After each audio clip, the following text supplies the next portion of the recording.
किसी भी लंबे सफ़र को तय करने से पहले की एक्साइटमेंट अक्सर मुझे नींद से जगाए रखती है। कुछ ऐसा ही मेरे साथ हुआ जब लगभग 500 किलोमीटर की रोड ट्रिप करने से पहले मैं ठीक से सो नहीं पाया। लेकिन सफ़र तय करने के जुनून ने मेरे इरादों को नहीं बदला और अब चाहे बारिश आए या तूफान, मैं रुकने नहीं वाला। ऐसा लगता है जैसे पहाड़ों से मेरा कोई पुराना नाता है। जिंदगी जब भी फुर्सत देती है तो मैं पहाड़ों की ओर निकल जाता हूँ।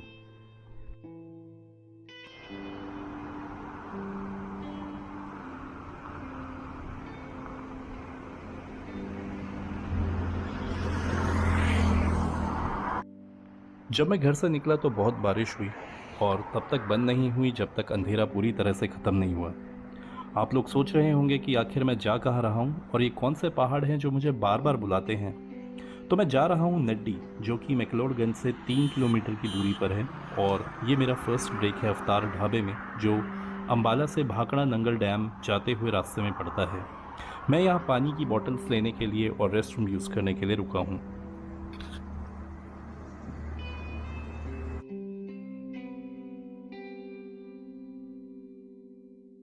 ट्रैफिक से बचने के लिए मैं रोड ट्रिप्स को रात में ही शुरू करना प्रेफर करता हूँ। खाली सड़कों पर गाड़ी चलाने से आप फैटीग से भी बचते हैं और आपको फ्यूल इकोनॉमी भी अच्छी मिलती है।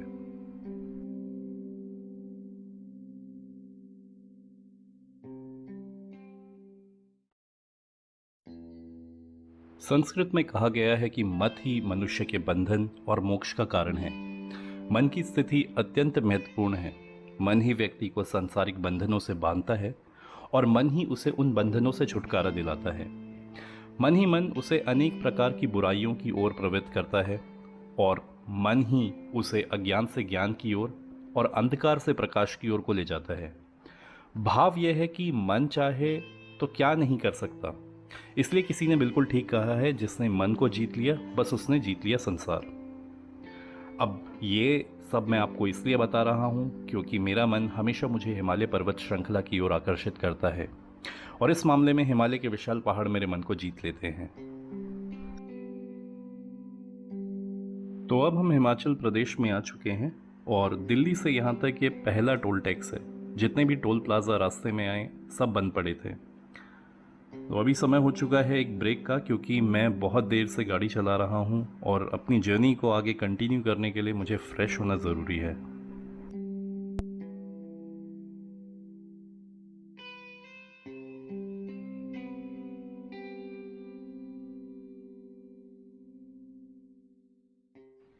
मैक्लोडगंज यहाँ से अभी 80 किलोमीटर्स दूर है और अभी थोड़ा सा एक स्ट्रेच ब्रेक के लिए मैं रुका हूँ यहाँ पे।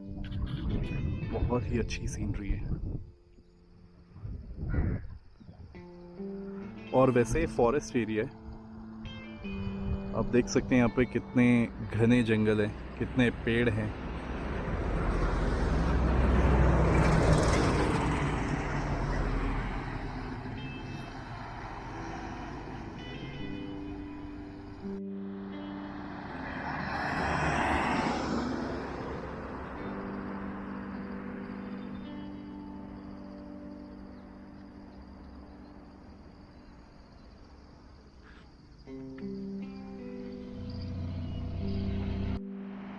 बाकी पहाड़ों की तरह रास्ते यहाँ ज़्यादा घुमावदार नहीं हैं और दिल्ली से मैक्लोडगंज तक का रास्ता बहुत ही अच्छा है। मैक्लोडगंज से आगे रास्ते बहुत पतले हो जाते हैं और खड़ी चढ़ाइयाँ भी शुरू हो जाती हैं। अगर आप नए ड्राइवर हैं या पहाड़ी ड्राइविंग का एक्सपीरियंस नहीं है तो आप मैक्लोडगंज से आगे टैक्सी में ही जाएं, क्योंकि यहाँ के रास्ते बहुत कठिन हैं और अगर आप एक्सपर्ट ड्राइवर नहीं हैं तो दुर्घटना होने की संभावना बढ़ सकती है।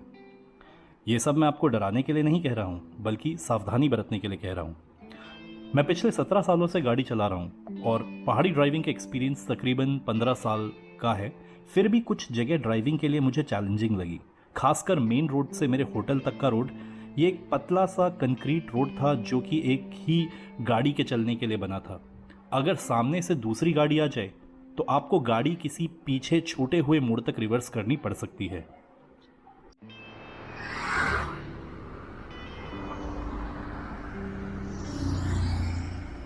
अभी मैंने यहाँ पे 10 मिनट का स्ट्रेच ब्रेक लिया है और धूप बहुत तेज़ पड़ रही है, लेकिन इतनी गर्मी लग नहीं रही है। अगर आप छाया में खड़े होते हैं तो आपको ठंड लगती है अगर आप धूप में खड़े होते हैं तो आपको बहुत ज़्यादा धूप लगती है। पहाड़ों में अक्सर ऐसा ही होता है।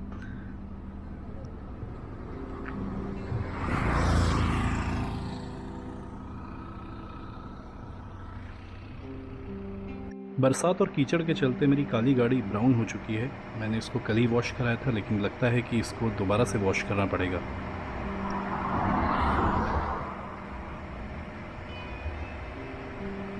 मैं ऑलमोस्ट मैक्लोडगंज पहुंच गया हूं और इसके बाद अब मुझे 3 से 4 किलोमीटर और आगे जाना है।